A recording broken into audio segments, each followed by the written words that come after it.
So here we are, the remaining diseases of your normal structure, like ventricular tachycardia with the normal structure of the heart disease. As I told you that yes, these hearts are not normal at the cellular or the molecular level or at the receptor level, but on the echocardiography, or if you want to look the structure on the non-invasive investigation as well as on the invasive investigation, you would have the normal heart.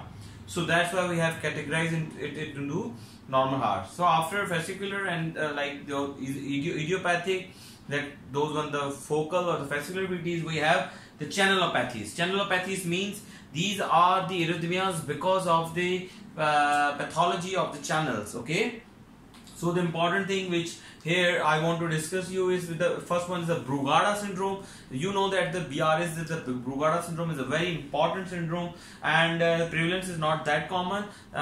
Males are male to female ratio is 9:1. So this disease is actually 9 times more common in the male. So if the young male is coming to you with the history of syncope and or like the symptoms of the palpitations, and you have the ECG on the Brugada pattern, like what is the Brugada pattern? If you have a more than 2 mm of ST elevation in the right precordial leads, like V1 or the V2 with the RBBB. So with the right bundle branch block, if your patient is coming to you with the palpitations with the ST elevation of 2 mm, more than 2 mm in the precordial leads with no reciprocal, with the no history of ischemia, with the no evidence of ischemia, then obviously, like, because as I told you, these are the diseases of normal structural heart disease. If you are thinking that ST elevation of might because of the ischemia, then you have to get the echo done. If the echo is normal, then you have to think about that Brugada syndrome. So the important is that there are the two types of the Brugada syndrome, and the genetic testing on the if you are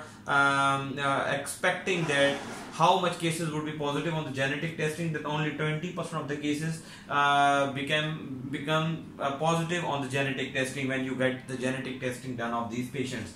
So the receptor which is involved is the SCNA5A receptor, and because of that receptor actually you would have a loss of sodium channels. Because of that loss of sodium channels, that inward current will not go into the cells of the heart cells, and it causes that Brugada syndrome and the ventricular tachycardia. So there are actually two types of the Brugada. One is because of the sodium channels, that is the and on ECG you would have a Brugada syndrome pattern with the PR of more than 200 millisecond. But another type in which you have a Brugada pattern with the short QT is because of the calcium. That type 2 is not because of that. That's why I just marked arrow here for the type 2 1. But that type 2 Brugada has the mechanism or the receptor which is culprit behind it is a calcium channel, is another calcium channel. But what is the Brugada pattern? As I told you, the 2 mm ST elevation, the right precordial leads with the RBB is a Brugada pattern. So the triggers are actually very much important. Sometimes your patient becomes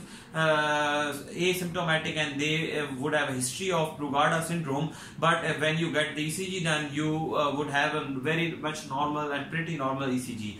So whenever you ask them that when you have the like most of the time you guys feel those symptoms of like palpitation or all these things, then they would tell you, then they will tell you that Dr. Saab, I have the symptoms most of the time while having the fever, while after taking alcohol, and while after taking marijuana or caffeine or cocaine or anything which actually increases the sympathetic innervation, causes that Brugada or triggers that Brugadas. So that's why the Brugada syndrome is very much important, and triggers are very much important.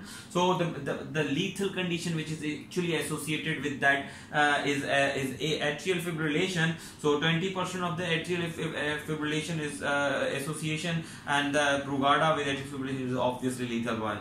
So what is the drug of choice in those patients? Obviously the quinidine is a drug of choice. You have to keep the patient on the quinidine to get rid of the arrhythmias, because if the patient has bought it that event, or he or she or he has a history of that palpitations or syncope secondary to that arrhythmias because of the Brugada, are more prone to get to develop that arrhythmias in the future. That's why they are actually the candidate for ICD. So the important thing which actually I want to discuss here with you guys is that the ICD indications with you have to put the patients on quinidine plus ICD. Why? Because ICD would not prevent patients from their arrhythmias. It only gives shock to the patient. It only gives survival benefit because it gives shock when patient would have that tachyarrhythmias, ventricular tachyarrhythmias.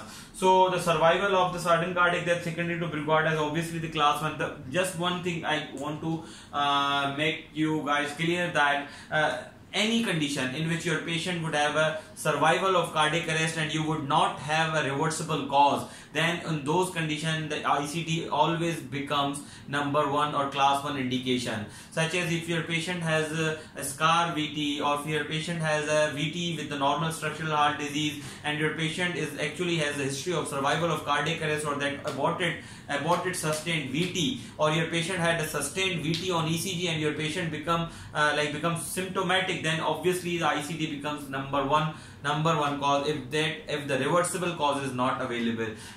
Then you ask me that why we were not putting the ICD in the fascicular and the focal VTs, because they have the very good prognosis and these are sort of the reversible cause of, or like it is a treatable VT. The focal and the idiopathics are the treatable VTs, but these are the VTs which you actually cannot treat them. You only because they have the genetic problems and you have to just treat it or manage it with the anti-arrhythmic drugs, and you know that the anti-arrhythmic drugs are pro-arrhythmic. Actually they they develop the arrhythmias to cope up with the arrhythmias. So that is actually a fire which is actually fighting with the fire. That's why whenever you would be starting the anti-arrhythmic, any anti-arrhythmic or to your patient, then you have to keep one thing in your mind, that these anti-arrhythmics are actually the pro-arrhythmic drugs. So as I told you that, and one thing more actually I want to clear for you guys, that all the diseases, most of the time genetic diseases which causes the cardiovascular disease, cardiovascular abnormality secondary to genetic issues, like any genetic abnormality which causes cardiovascular disease, most of the time you will observe that it would be autosomal dominant. So whenever you are opting like any question and nothing is in your mind, the safe option is autosomal dominant, because more than 90% of the genetic diseases related with the heart are autosomal dominant. Same is with the Brugada syndrome. Brugada syndrome is autosomal dominant, and if like you are very much cautious about your patient and you are getting done the EP study because you would not have a proper history, then if you are inducing VF on the EP study and you have induced the VF on the EP study, then it is class 2B to put the ICD in those patients. Okay. Now the important thing after Brugada, as we discussed, that in the Brugada there was a loss of sodium channels. There was a loss of sodium channels. Just remember that. Then I will discuss you that there is another disease we have in which the receptor which is here involved in the Brugada, and that is the same culprit receptor which is involved in another channelopathy as well. Now the important thing is that the CPVT is a bidirectional VT. So what is the full form of the CPVT? The important thing is here that what is the full form of the CPVT? It is a catecholamine polymorphic ventricular tachyarrhythmia.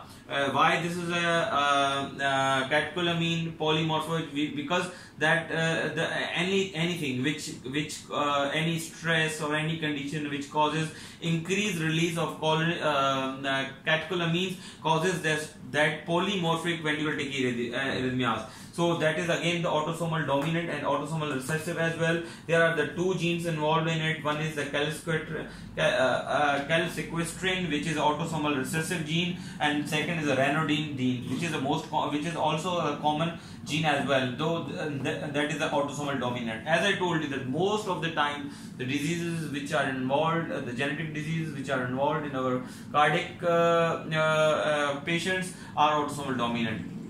So this sort of ECG which I have tried to make you understand that this sort of QRS would be there. One would be the positive and another would be the negative. One would be the positive and another would be the negative. So this sort of the ECG you would have on the patient with the CPVT. So the differential diagnosis, you have to always rule out the ditch toxicity with the patient in which whom you are suspecting a CPVT. Why? Because ditch toxicity is more common than that CPVT. That's why you have to rule out the ditch toxicity in your patients, or in those patients if you are suspecting the CPVT. Why? Because this is a differential diagnosis of the bidirectional VT. So that's why we called it the CPVT. CPVT means, again I am repeating, that catecholamine, any condition such as stress, emotional stress, or anything which causes increased release of the catecholamines, it causes the polymorphic ventricular tachycardia. That's what we call as a CPVT. So we have discussed the culprit genes. Now the drug of choice for these patients are beta blocker and flecainide and quinidine. So these are actually three drugs which are class 2A to start with your patients to decrease the arrhythmias. But the important thing is that there is very less or little role if your patient is asymptomatic or if your patient has a CPVT, but he or she has no he or she is not survival of cardiac arrest. So obviously, as I told you, that any patient with history of survival cardiac arrest, ICD always becomes number one, class 1. So the important thing is here that you have to give the beta blockers, flecainide, you have to give the quinidine to get rid of that arrhythmias. But if your patient is not taking all these drugs, or there is any issue, or there is a patient is refractory to all these drugs, then you have to do the sympathetic denervation. Why? Why you are not putting the ICD in this patient? Because ICD would not prevent the arrhythmias. ICD would only give shock to those patients. That's why it is not important to give shock again and again with these arrhythmias, because these arrhythmias will do nothing. Will have to do nothing with the ICD, because ICD always gives shock whenever there would be a ventricular tachyarrhythmias. That's why we have to prevent the arrhythmias rather to give shock to the patient or for the survival. Why? Because patient would get sick of all these things or getting shock again and again. That's why you have to put the anti-arrhythmic drugs if you are putting ICD in this. That's why there is a very less likely role of ICD in those patients until they are survival of the cardiac arrest. Okay. So this is actually important, and if the patient have a recurrent syncope, or if the patient have are more likely to get having the sustained ventricular tachyarrhythmia, then obviously you have to put the ICD for the survival benefit. Now the most important thing is QT syndromes, or it's better to write here the long QT syndrome, because the short QT we will discuss later on. Long QT syndrome. So the number one important thing is that the genetic testing whenever you will get the genetic testing on those patients, 60% of the patient would get positive with that CPVT disease. But here the genetic testing would come positive in 70% of the cases with the long QT syndrome. So there are actually the more than 15 diagnosed types of the long QT syndrome, but the most common or those which are with our domain, or most of the prevalent diseases are long QT 1, 2 and 3. The importance here is that what level is actually the first of all, what is a long QT syndrome? Any QT more than that 460 in women and 450 in men comes in the domain of long QT. Now you have to rule out that are the patient having the long QT because of that congenital diseases or congenital long QT syndromes, or any other acquired causes, because there are so many acquired causes of the long QT, such as antibiotics, antipsychotics, antiarrhythmics, and ischemia. Ischemia also causes long QT syndrome, long QT. So you cannot diagnose them as a long QT syndrome or congenital long QT syndrome, but this patient would have a long QT secondary to ischemia, so that's why you have to diagnose with those diseases. And if your patient has the long QT secondary to any electrolyte abnormality, such as hypokalemia or such as hyperkalemia, or such as that hypomagnesemia, or if your patient have a long QT secondary to macrolides, quinolones, or any other antibiotics, and if your patient has long QT secondary to antipsychotics such as quetiapine or haloperidol, these things actually causes and what long QT. So The second thing which actually I want to make you understand that our antiarrhythmic drugs also causes long QTs, such as the class 3 drugs such as your amiodarone and dronidrone and all these dofetilide. These drugs causes the long QTs. So again, you will not label them as a congenital long QT syndrome, because here the long QT syndromes, these 1, 2, 3 are the congenital long QT syndrome. So you have to differentiate the patients between the acquired causes of long QT and the long QT syndrome of the or the congenital long QT syndrome. So the important thing which actually here I want to make you understand that the red alert, what is the level of long QT which is red alert and on which you have to refer the patient to the EP electrophysiologist, or you have to keep your patients in the hospital. You will not discharge the patient beyond beyond 500. So if your patient is presenting to ER and you get ECG done with a history of like intermittent syncope or anything else, or if your patient has an incidental finding of long QT of more than 500, then you will not discharge. You will not going to discharge your patient on the long QT of more than 500, but you have to keep the patient for the further investigation, or you have to take the cause or rule out the cause of the 500. On these on these things like 460 or 450, you have to obviously follow your patients, and obviously you have to look for other causes for the long QT syndrome, or there are so many other conditions, there are so many formulas to calculate the long QT. We will discuss it later on. So the important thing here which is that if your patient has a long QT of more than 550, now you want to decrease the QT interval acutely, then the flecainide is the drug of choice. The flecainide actually causes acutely decreases the QT of more than 40 milliseconds. So if you actually want to decrease the QT acutely in any patient with a long QT syndrome, then the flecainide you can use the flecainide drug for the acute decrease for decreasing the QT acutely in your patient. So simply we have to discuss these 3 long QTs: long QT 1, 2 and 3. The long QT 1 is obviously there is a gene KCNQ1 which actually causes the loss of IKAS channel.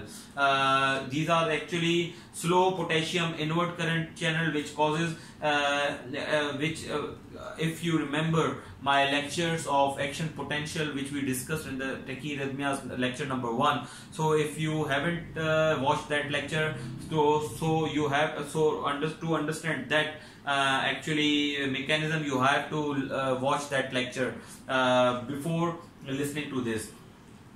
So just remember that, just remind or just memorizing, remind that action potential, that because of the inward slow inward potassium channels, there was the repolarization occurring in the patient, which was stage 3, okay, stage 4.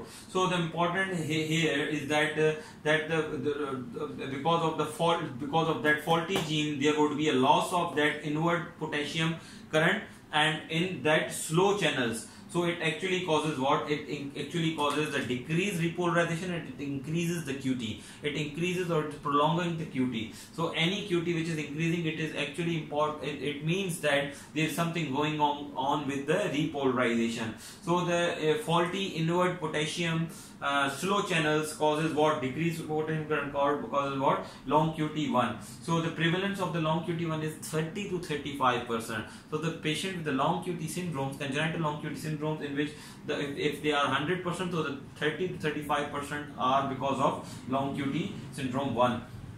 So how the ECG would look like in the patient with the long QT syndrome 1? There would be a bump broad-based T waves. Broad-based T waves. There, as you are appreciating that, there would be a broad-based T waves. Okay. So the trigger is usually patient exertion or the swimming. Most of the time, patients with having like swimming have these tachyarrhythmias because of the long QT syndrome, congenital long QT syndrome 1.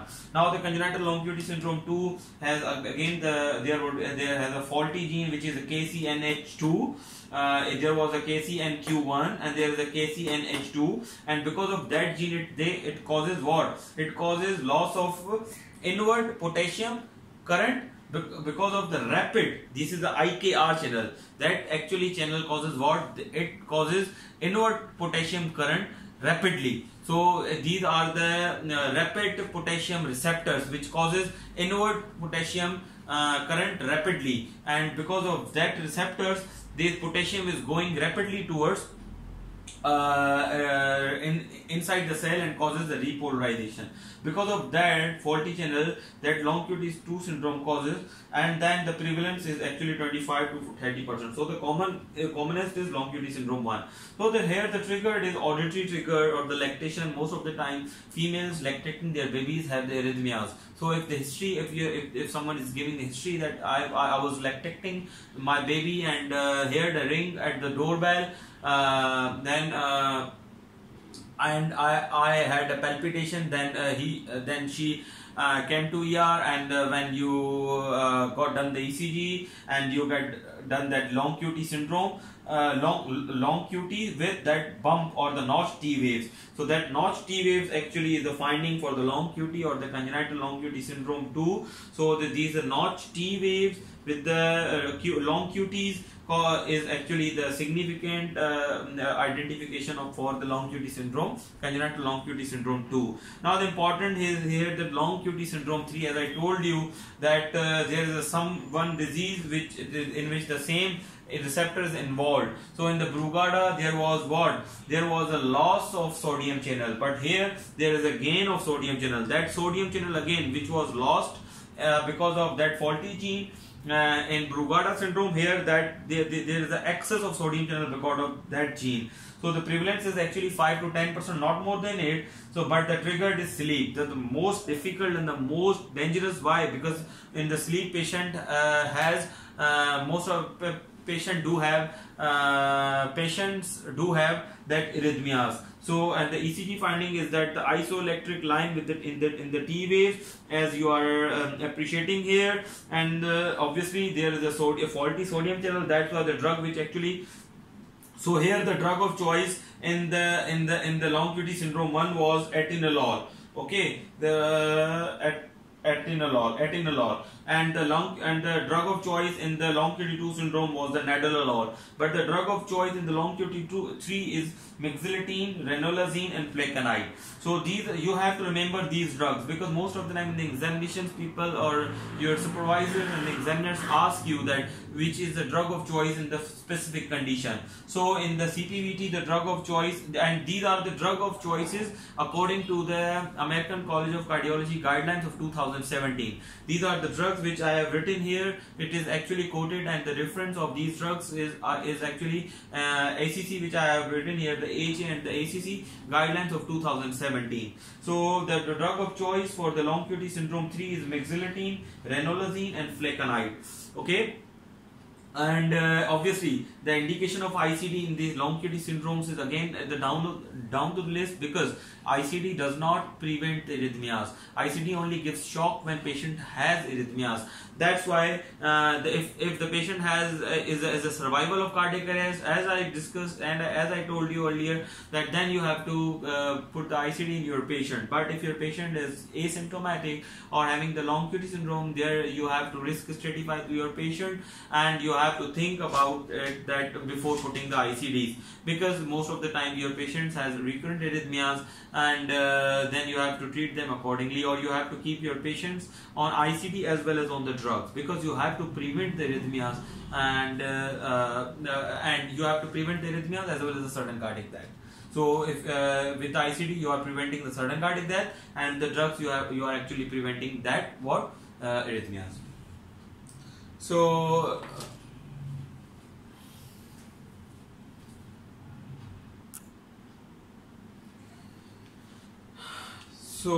sorry, I have taken actually your too much time before finishing it. I just want to wrap up, or I just want to tell you two more things. One is that the Jarwell-Lang-Nielsen syndrome is actually the syndrome which is associated with the long QT syndrome, and most commonly it is associated with the long QT number 1 and long QT 5, and it is autosomal recessive. So if the patient has a long QT with the sensory neural deafness, you have to think about, you have to rule out the Jervell and the Lang-Nielsen syndrome. And the diagnosis obviously the same, the treatment would be the same, and the drugs would be the same. And again, here we have a short QT syndrome, and that the short QT is obviously the most of the time is opposite of that long QT1 and the long QT2. There is a gain of function of the sodium slow channels and sodium rapid channels and sodium inhibitory channels. If there is a loss of these channels, which was actually the gain of these channels, which was actually lost in the long QT syndromes, they causes the short QT. Got it? So simply, if the long QT in the long QT1 syndrome, if there was a loss of IKs, if that there would be the gain of IKs because of the genetic mutation, it would cause a short QT syndrome. Got it? So short QT has most of the time 3 receptors are involved: IKS, IKR and IKI. Number 1. Number 2, in which the S and R are involved with the loss of functions in long QT1 and long QT2. It means if their receptors, their function has been lost because of the mutation, they would cause the long QT syndrome. And if their function would be gained because of the mutation, they would cause the short QT syndrome. So here another IKI, and the high incidence is of the AFib, which is actually lethal to the patient, and ICD is class 1. As I told you that in any condition with a normal structural heart disease or in a specific condition of the structural heart disease, if the patient has a survival of cardiac arrest, the ICD is number 1 or class 1 indication. So if the patient has a family history of sudden cardiac death and they are presenting to you with short QT syndrome and they are asymptomatic, the quinidine is class 2B. You have to start the quinidine in those patients. Obviously, those patients who are symptomatic and which you have to risk stratify the patient, you have to refer the patient to the electrophysiologist for the to risk stratify those patients with a short QT syndrome, because that would be the beyond our scope. So you have to just put the patient on the quinidine. So the drug of the choice in the short QT syndrome is quinidine. So here we have done almost, there are also other diseases such as early Repole syndrome, and there are other diseases as well, but I think the most commonest are the Brugada, CPVT and the long QT syndrome, and the focal VTs and the fascicular VT. So you have to just keep those things in your mind, and as well as the very few things about the short QT syndrome. So now here I just want to you updated that the drugs which I have discussed here, the drug of choice are from the guidelines, so you have to just keep remember those drugs, because most of the time examiners ask about the drug of choice in the specific conditions. So we have done here the structural heart is VT, ventricular tachycardia with the structure with the normal structure of the heart, and or we can say the normal structural ventricular tachycardia. In our next lecture we will do the ventricular tachycardia with the structural heart disease, and that would be the lengthy one. Probably there would be 2 or 3 lectures on it. So we have done with that. So just one request at the end: pray for me and subscribe my channel and press the bell button for the future updates. Take care. It's your Dr. Nest. Allah Hafiz.